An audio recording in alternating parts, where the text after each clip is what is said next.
नमस्कार, आप देख रहे हैं एबी स्टार न्यूज। मैं हूं आपके साथ भावना त्रिपाठी। वक्त तो चला है हमारे खास बुलेटिन हमारी देवभूमि का। रुख करेंगे प्रदेश की तमाम बड़ी खबरों की ओर। अयोध्या में 22 जनवरी को रामलला की प्राण प्रतिष्ठा की जाएगी, जिसको लेकर राम भक्त बेहद उत्साहित हैं। कोई इस पल का गवाह बनना चाहता है, जिसको लेकर मुख्यमंत्री पुष्कर सिंह धामी भी 22 जनवरी को अयोध्या में रामलला के प्राण प्रतिष्ठा समारोह में पहुंचेंगे। सीएम ने बताया कि उत्तर प्रदेश सरकार ने अयोध्या में उत्तराखंड के गेस्ट हाउस के निर्माण के लिए भूमि की स्वीकृति दे दी है और जल्द ही अब उस पर निर्माण की प्रक्रिया शुरू कर दी जाएगी। इससे उत्तराखंड से अयोध्या जाने वाले श्रद्धालुओं को सुविधा होगी। चूँकि भगवान रामलला विराजमान हो रहे हैं 22 जनवरी को, तो निश्चित रूप से हर एक भारतवासी चाहता है कि जो भी राम भक्त है, राष्ट्र भक्त है, उस अवसर पर वहाँ पर रहे। अब वो जो भी व्यवस्था बनेगी, जो भी वहाँ पर जो आयोजक गण होंगे, जैसी व्यवस्था बनेगी। लेकिन हमने उत्तराखंड से बड़ी संख्या में लोग भगवान रामलला के दर्शन करने आने वाले समय में जाएंगे, पहले से भी जाते रहे हैं। तो वहाँ पर एक लोगों के लिए एक गेस्ट हाउस वहाँ पर होना चाहिए। हमने उत्तर प्रदेश की सरकार से अनुरोध किया था, वो हमको ज़मीन दे रहे हैं और ज़मीन देने के बाद हम वहाँ पर एक अच्छा वर्ल्ड इन्वेस्टर समिट में 3,50,000 के एमओयू साइन किए गए थे, जिसको लेकर अब उनकी ग्राउंडिंग पर जोर दिया जा रहा है, जिसको लेकर मुख्यमंत्री ने उच्च अधिकारियों के साथ बैठक की। इस दौरान उन्होंने 15 फरवरी तक ज़्यादा से ज़्यादा प्रस्तावों के ग्राउंडिंग के निर्देश दिए। इसके साथ ही उन्होंने लोकल प्रोडक्ट्स को बढ़ावा देने के लिए बेहतर बाजार उपलब्ध कराने के निर्देश दिए। और उत्तराखंड आने के लिए सब लोगों ने अपना मन बनाया, हमारे साथ निवेश पर करार किए हैं और बड़ा करार किया है। 3.5 लाख करोड़ से अधिक के करार हुए हैं और बहुत सारे अभी ऐसे भी प्रस्ताव हमारे पास हैं जिनका अभी परीक्षण होना है, उसकी ठीक प्रकार से समीक्षा होनी है।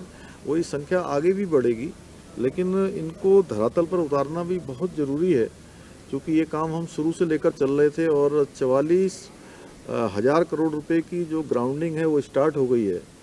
तो निकट भविष्य में अधिकाधिक ग्राउंडिंग हो धरातल पर, ये हमारे जो निवेशों के करार हैं उतरें, उसके लिए हम काम कर रहे हैं। हम प्रधानमंत्री जी का धन्यवाद करते हैं कि उन्होंने उत्तराखंड आकर लोगों से जो अपने परिवार का विवाह यहाँ संपन्न कराने का भी एक तरह से कहा है। तो निश्चित रूप से हमारा भी प्रयास होगा आप सबके माध्यम से कि ये देवों की भूमि है, लोग आकर यहाँ पर अपने परिवार की जो है जरूर कोई न कोई इस प्रकार के मांगलिक कार्यक्रम आयोजित करें। तो हमारी सरकार मुख्यमंत्री पुष्कर सिंह धामी ने महाराणा प्रताप स्पोर्ट्स कॉलेज में खेल महाकुंभ का शुभारंभ किया। इस दौरान अलग अलग स्थानों से आए खिलाड़ियों ने इसमें हिस्सा लिया। इस मौके पर सीएम धामी ने कहा कि राज्य में लगातार खेल प्रतिभाओं को आगे बढ़ाने का काम किया जा रहा है। पहले प्रदेश में खिलाड़ियों को जो सुविधाएं दी जाती थी, उन सुविधाओं को और बेहतर किया जा रहा है। कार्यक्रम में प्रदेश की खेल मंत्री रेखा आर्या ने भी शिरकत की। इस दौरान उन्होंने कहा कि खेल महाकुंभ में आने वाली प्रतिभाएं पहले ब्लॉक स्तर पर, न्याय पंचायत स्तर पर और फिर जिला स्तर के बाद अब राज्य स्तर तक पहुंची हैं। खेल महाकुंभ के शुभ अवसर पर सभी खिलाड़ियों को बहुत शुभकामनाएं देता हूं, बहुत बधाई देता हूं। और खेल महाकुंभ एक ऐसा महाकुंभ है जिसमें हमारे सभी खिलाड़ियों को पंचायत स्तर से लेकर राज्य स्तर तक खेलने का अवसर प्रदान होता है। और हमारी सरकार का हमेशा से ये रहा है कि सभी खिलाड़ियों का प्रोत्साहन किया जाए, इसीलिए जो प्रोत्साहन की राशि है वो भी बढ़ाई है, आउट ऑफ टर्न की व्यवस्था भी की है, खेल कोटा प्रारंभ करने का भी हमने निर्णय लिया है। आज राज्य स्तरीय खेल महाकुंभ का शुभारंभ माननीय मुख्यमंत्री जी के कर कमलों से महाराणा प्रताप स्पोर्ट्स कॉलेज में आज हो गया है।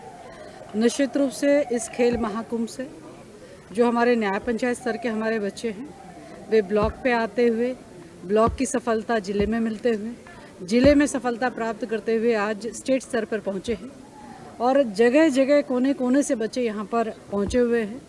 निश्चित रूप से यह खेल महाकुंभ उन बच्चों के लिए बहुत ही सुनहरा अवसर रहता है कि वह अपनी खेल प्रतिभा को यहाँ पर विभिन्न प्रकार की चुनौतियों का सामना करते हुए अपने को सिद्ध करने का उनको एक अवसर मिलता है। खेल महाकुंभ के शुभ अवसर पर सभी खिलाड़ियों को बहुत शुभकामनाएं देता हूं, बहुत बधाई देता हूं। और खेल महाकुंभ एक ऐसा महाकुंभ है जिसमें हमारे सभी खिलाड़ियों को पंचायत स्तर से लेकर राज्य स्तर तक खेलने का अवसर प्रदान होता है।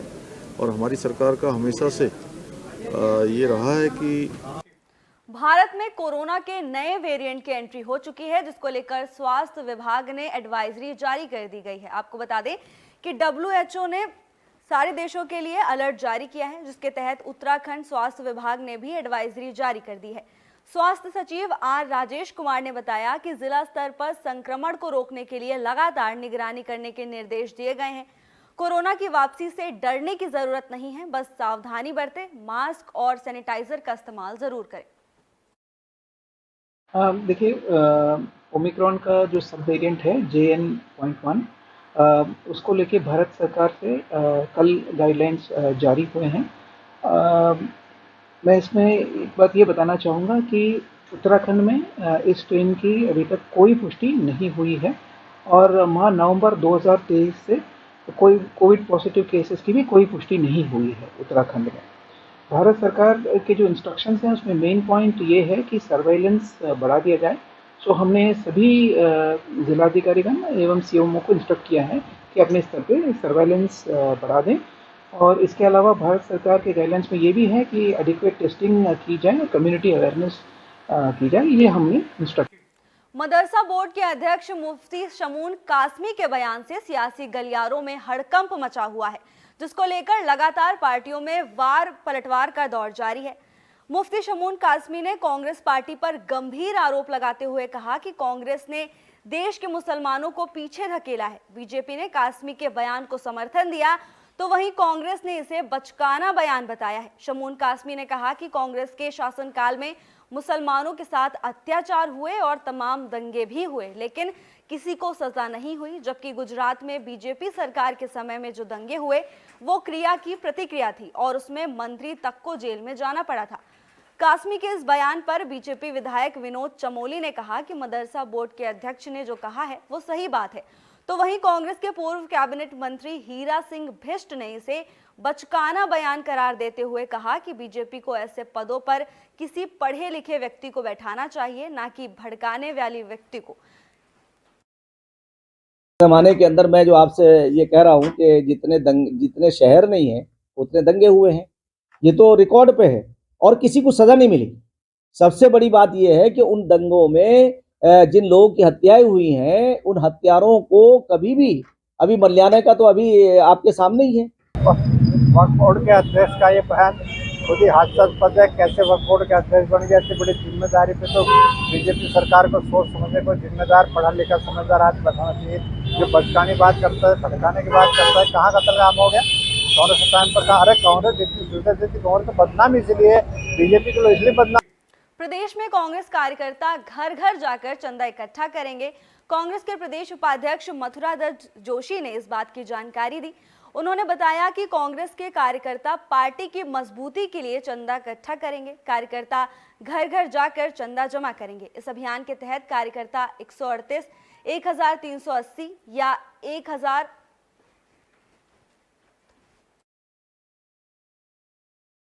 तक इकट्ठा करेंगे। उन्होंने बताया कि ये अभियान 28 दिसंबर तक चलता रहेगा। आपको बता दें कि पार्टी की स्थापना दिवस के मौके पर इस अभियान की शुरुआत की गई है। इस कमेटी ने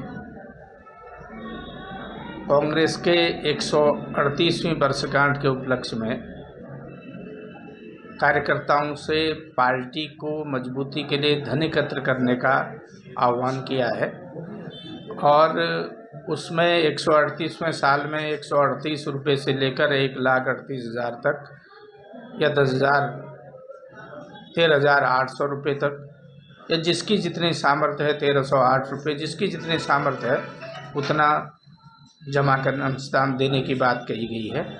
उत्तराखंड से भी हम इस अभियान की शुरुआत कर रहे हैं। हमने जिला अध्यक्ष गढ़वाल कमिश्नर विनय शंकर पांडे अब 2 दिन पौड़ी कार्यालय में बैठेंगे। इसके साथ ही उन्होंने मंडलीय अधिकारियों को भी पौड़ी में बैठने के निर्देश दिए हैं। दरअसल ज्यादातर अधिकारी देहरादून में बनाए गए कैंप कार्यालय में ही बैठते थे, जिसके कारण गढ़वाल मंडल का अस्तित्व खोता जा रहा है, जिसको लेकर मंडलीय अधिकारियों को उन्होंने पौड़ी में बैठने के निर्देश दिए हैं।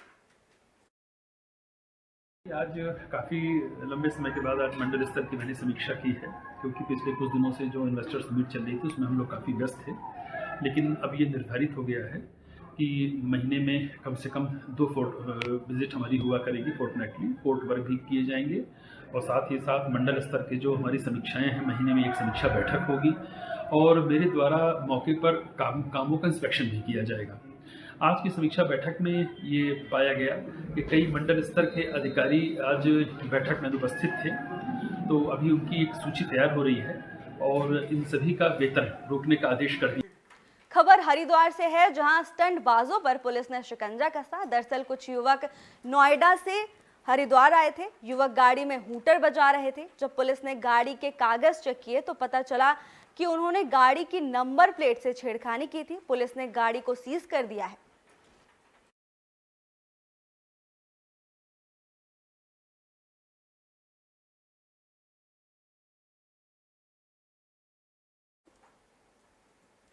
बुलेटिन में आगे बढ़ेंगे विकासनगर की खबर के साथ, जहां परिवहन विभाग ने ट्रैफिक नियमों को तोड़ने वालों के खिलाफ कार्रवाई की। इस दौरान रूल्स तोड़ने वालों के चालान काटे गए, तो वहीं कुछ चालकों को सख्त हिदायत देकर छोड़ दिया गया।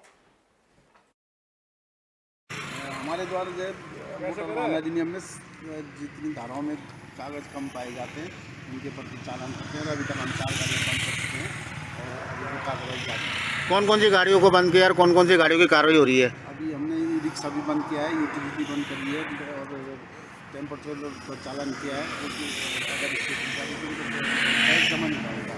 तो बारात में जा रही थी तो उन्होंने चालान करके छोड़ दिया, उनको हिदायत दी गई और छोड़ दिया। सर ये कार्रवाई कहाँ कहाँ की गई आज? अभी हमने विकासनगर से लेके और ये धर्मावाला बुलेटिन के आखिर में बात करेंगे खटीमा की, जहां उधम सिंह नगर के जिला अधिकारी ने भारामल बाबा धाम का निरीक्षण किया। जिलाधिकारी उदयराज सिंह ने खटीमा विधानसभा क्षेत्र के सुदूर वन क्षेत्र में स्थित पौराणिक भारामल बाबा धाम के दर्शन किए। इस दौरान मुख्य विकास अधिकारी और विभागीय अधिकारी मौजूद रहे। जिलाधिकारी ने बताया कि भारामल बाबा के दर्शन के लिए यूपी और उत्तराखंड से लोग आते हैं, जिसको लेकर उन्होंने यहां आने वाले श्रद्धालुओं की सुविधाओं को लेकर व्यवस्था का जायजा लिया। आज भारामल बाबा जी के पवित्र स्थल पर आकर दर्शन करने का हम लोगों को अवसर मिला। यहाँ देखने के बाद ये महसूस हुआ कि इतने दूरस्थ क्षेत्र में और जंगलों के बीच में बहुत प्राचीन समय से स्थापित ये मंदिर है, स्थल है और इसके प्रति लोगों की यहाँ जैसा कि जानकारी मिली है कि पीलीभीत, बरेली और इधर चंपावत और उधम सिंह नगर जिले। हमारी देवभूमि में फिलहाल के लिए बस इतना ही। जल्द हाजिर होंगे नई अपडेट्स के साथ। तब तक के लिए देखते रहिए AB स्टार न्यूज़।